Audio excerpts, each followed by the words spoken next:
Good morning, Jason here, Birchfield Family Farm, Oxford, Ohio. Rainy day today, low 60s. Rained all night for the most part, and just stuck in kind of a rainy spell right now, which is fine with me. Grass is taking off. We're in the boom stage, as I call it. I have been wanting to do a video for some time on pasture seed. Talk about some seed, specifically as it relates to grazing and to pasture. And, every spring here I get to looking around and it's like, man, I see a bare spot here, bare spot there. And it's mainly from where we threw hay out. And I know there's some differing views on that, especially with your bale grazing and farms that are doing that. You can build soil with that, but it takes time. And what we've discovered is definitely in that season following the when you put the hay down heavy, it's going to be a bare spot. And I don't like seeing that. We want that soil, keep that soil covered with something. You think about it, pretty much everything in nature that's alive is covered, right? You got, birds with feathers, animals with hair. We've got hair, fish with scales. There's a covering on everything, and so it's no different with the soil. In my opinion, we want to try and keep it covered so we don't lose it. So anyway, let's spend some time today. Might get a little more technical. I'm just going to go over some seed mix that we put together. I haven't really been able to find a good pasture seed mix, that I really like for our location. So, we kind of piecemeal that together, and I'll show you kind of our thinking. If you're into pasture seeding, you're into making your own mix or buying a mix, or you have differing opinions, make a comment. Tell us about it, and we'll learn together. Okay, so here's just a prime hands-on example here out here in paddock number 3. We'll be moving on to this next here. Cattle are in paddock 2 now, cattle and sheep. So you can see, looking down, we threw out hay here in this spot, threw it out pretty heavy over the winter for 3-4 weeks, maybe not quite that long. But you can see, you look out there where there was no hay put down, and then you look at this, and it's coming back. I have thrown a little bit of seed in here. You can see that coming up already, but in a lot of spots where it was really thick, we're having trouble. There is some residual covering the dirt, so that's good. But I want to get something in there now that we're warmed up. We're into the rainy season here. Get some more seed in there. So let's talk about our mix. Before we get into this, I wanted to say one other thing. Say a couple things actually. What I'm doing here, I'm not necessarily prescribing for your location, or there's so many factors here for choosing what seed to put down and when.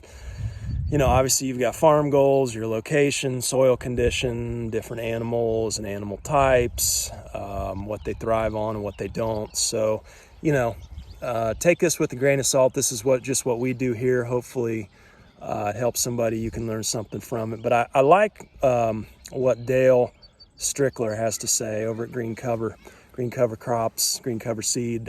This is his quote: "Diversity adds resilience." Diversity adds resilience. So that's really, when I'm putting together a seed mix, that's kind of what I'm after. But there's so many different factors too.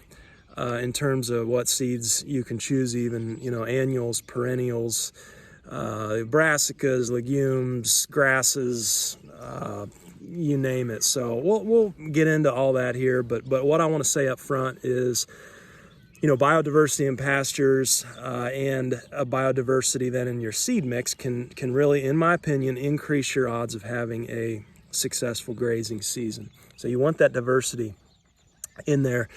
USDA did a 9-year study on yearly forage yield they did a 5 species seed mix versus a 2 species pasture mix. The paddocks were grazed by beef cattle about 5 times a year.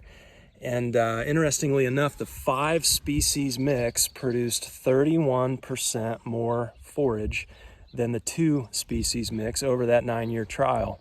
And then post-grazing, the forage density was 35 times greater in the diverse mix. So, you know, there's data backing this up. You're going for diversity, going for that biodiversity in your seed mix and your pastures. You want to see that. I just wanted to kind of give you the components of my custom seed mix here up front.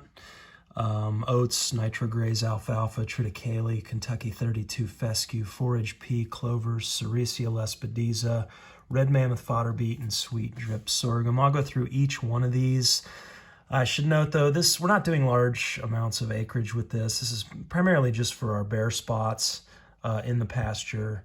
And lots of different reasons for using these different components. But the other thing too is I'm just broadcasting, not using a seed drill or anything like that. Also, in terms of how much of each of these components I use, I'm not getting super technical about that, okay?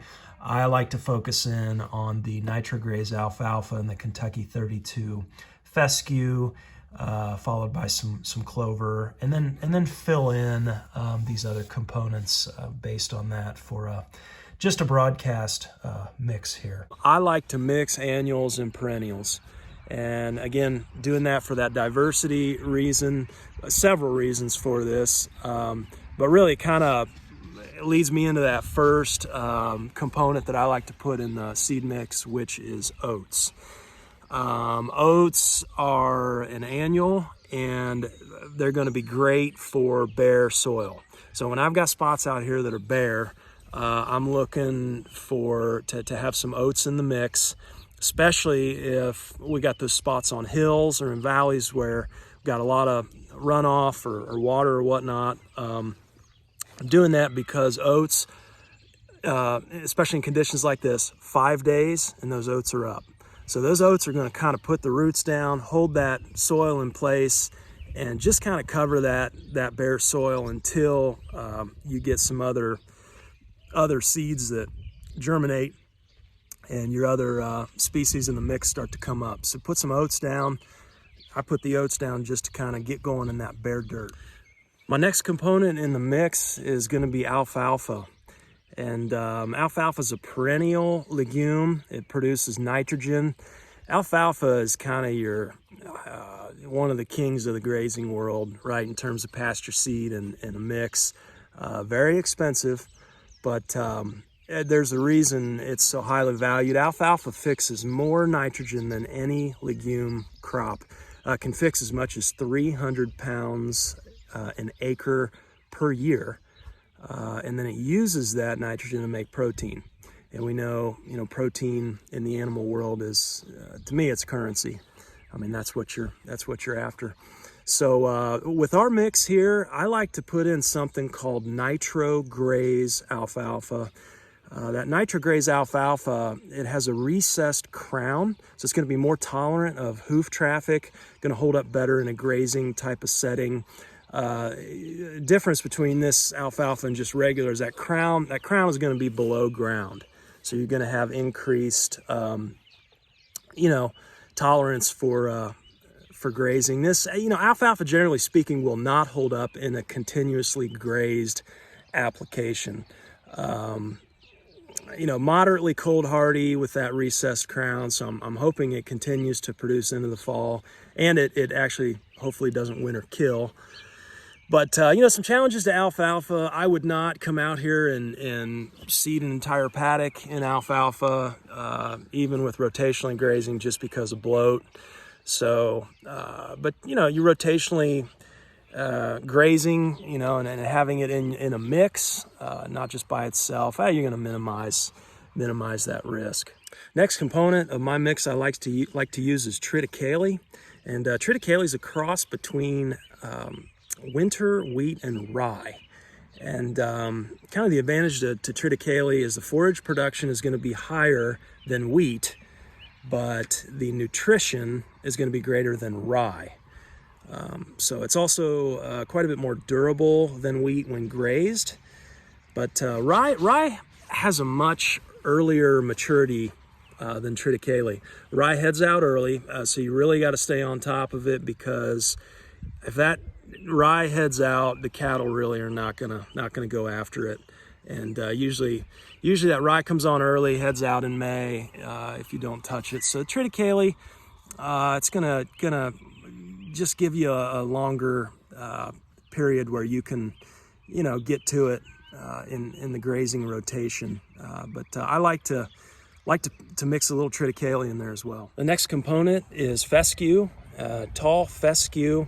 Obviously great for hay and grazing. It's going to be your cool season perennial. The tall fescue is, most growth is going to be done in spring and fall when the moisture is high. I used to like to use Kentucky 31, and I know there's tons of drama out there, very rich history on the Kentucky 31. And I would use that until I learned about the endophyte toxicity in Kentucky 31. You can research it, and I'm not going to go into all the details here. Pretty much it's a fungus that grows inside the plant. Yeah, most tall fescue, particularly south of us, is going to be that Kentucky 31. They make an endophyte-free version that I like to use now. It's called Kentucky 32. I pay a little more for it, but supposedly it's endophyte-free. I guess a legitimate question is, what do you do if you have large amounts of Kentucky 31 already for grazing ground? Greg Judy spoke to this in a 2008 article he did. And he says that was his situation, and he just grazed it. Just called his animals heavily in the beginning until he basically had animals that would perform on it, but not just that. He said that heavy animal impact in his rotations would let legumes and other cool season grasses kind of begin to establish. So there was a strategy there with running the animals over it, pugging it down and then letting the other stuff grow up. So I guess it all depends on your situation. Forage quality is improved with an adapted legume grown in association with the fescue. You're going to have that legume putting down the nitrogen, and then the fescue is able to use that. So I know lots of folks like to include Timothy or talk about Timothy when it comes to seed mix. I stay away from it, and I'd recommend staying away from Timothy if you're grazing. Does not really stand up to grazing pressure. It has no heat or drought tolerance really. It's mainly, when you look at seed mixes, it's mainly a filler. It's just filling space in a seed mix there. But it's primarily used like horse hay. It's really the only use I can think of for it. So I like to stay away from the Timothy in the mix. Orchard grass. It can be better than fescue come midsummer. But you got to keep it trimmed. You got to keep it trimmed, and it does not have a great drought tolerance. I was looking to include some orchard grass in my mix, and I would have, but really had trouble finding it in the spring here. A lot of places were sold out, so I do not have that in my mix currently. Other component I like to include in the mix is a forage pea. Forage pea is going to be an annual legume. It's going to be high protein. And mainly adding this just for diversity. It's just something different in the mix, highly palatable, rapid growth in spring, and it's going to be a heavy nitrogen fixer. So I will include a little bit of forage pea in the mix. I always throw in some clovers. We have been just insanely blessed out here with clover. We've got white clover here, but the one I really like to see out here is the Mammoth Red Clover, and it's everywhere. It's everywhere, and clover is so awesome. I always include a little bit in the mix. I'll put some additional red mammoth out, not a lot. I will usually go with another type of clover, like a crimson clover, but clover is going to be obviously a perennial, and it's going to be your nitrogen fixing legume big time. And these nitrogen fixing legumes are just amazing. And I love talking about them. The nitrogen accumulates in small nodules on the roots as the clover grows. When the plant dies, nitrogen is released into the soil for other plants to use. Here's the cool part. Perennial clovers release nitrogen when they are mowed, since a portion of the root system dies off when the plants are cut. So you think about that, and as we graze, here's the amazing thing to me, as we graze, our pastures are getting better and better. And obviously the most important nutrient for grass is nitrogen. And you know, it's just amazing to me how that all works together. You know, clovers are getting what they need, taking that nitrogen out of the air, and then there's bacteria that helps pull that nitrogen down into those nodules on the roots. Let's dig one up here and take a look. Show this to you firsthand. Here's some red mammoth. I mean, look at this stuff, just amazing. High in protein, very palatable. Animals love it. Let's dig into these roots and see if we can find some of these nodules. Okay, so I cleaned this clover, mammoth red clover roots up just a little bit here, and look at this. I mean, look at see all the white nodules? Is that not fascinating? I mean, I just geek out on this stuff. It is so cool. Taking nitrogen out of the air, putting it in the ground. Symbiotic relationship with the bacteria to do that. But all those white bumps, it's those nodules. So cool. The other seed that I like to include in my mix is something called Cerisia Lespedeza. And it's a warm season perennial legume. And there are very strong opinions on this one way or the other. Do your research on this. University research is now showing the high tannin content in the Lespedeza not just reduces parasites, but eliminates them in small ruminants. Specifically, there's been research done on barber pole worm and coccidia, and it's been shown to get rid of both those in the small ruminant. Check out Thomas H. Terrell's research, Fort Valley State University in Georgia. Look that up. He has a great video out there on all the research that's been done on this. But, you know, for us, you can put the seed down, you can hay it. We've purchased the pellets. They make pellets as well out of this stuff, and I like to put that out. You know, and I guess you can really talk about this without talking about anthelmintics and anthelmintic resistance. And our vet has seen some of that around here. He was telling us a story about a lady with goats, and he was called out, and you know, they had all the signs and symptoms of a heavy parasite load, and he told her, you need to worm. And she said, I do it all the time. And so that's the problem, right, with wormers and with these anthelmintics and the chemical dewormers, is you get to the point where there's an anthelmintic resistance and the worms have evolved to resist that. And then it's like, okay, back's against the wall, right? What do you do then? To me, you pretty much call your flock or herd and you start again without the use of anthelmintics. So there's that resistance there, kind of like antibiotics in humans. But, you know, I'm excited about this Lespedeza. Could be a potential natural solution there. So do your research. You know, if you come across something interesting on that, leave a comment. We'll discuss it. Another component I'm putting in the mix here is red mammoth fodder beet. It's an annual. It's traditionally used as a root crop for winter livestock feed. I'm just throwing this in because I think it's fun.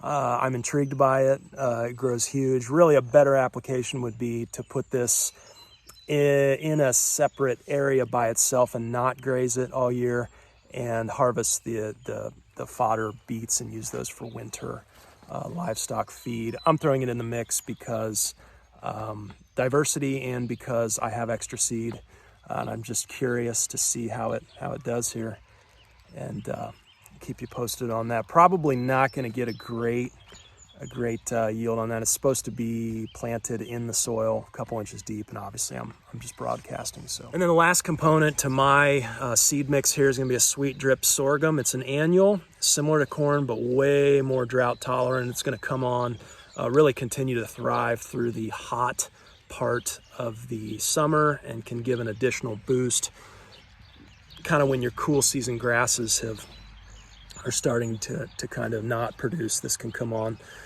strong. One note, using sorghum as a grazing forage, be cautious grazing after a frost.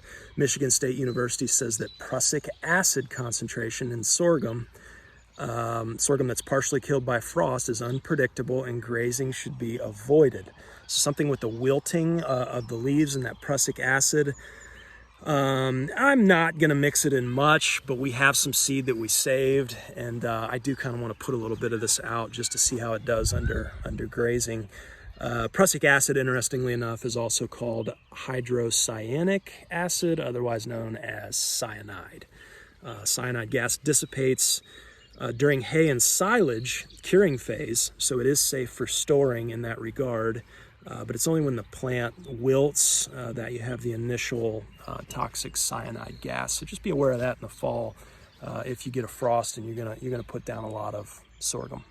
I source. There's not just one seed supplier that I source my seeds from. I kind of pull from all over. So sorry, I can't really point you to one direction for this seed mix, but hopefully it gives you some kind of an idea on what you can put together, what can be done. I'd say, just to reiterate, 2 main points: keep your bare soil covered. You don't want to lose that soil, and focus on diversity, biodiversity, annuals, perennials, and pay attention to your ground and your specific situation, and experiment. Eventually you'll find something that works. Hey, leave a comment, check in, tell us what you know. Thanks for watching.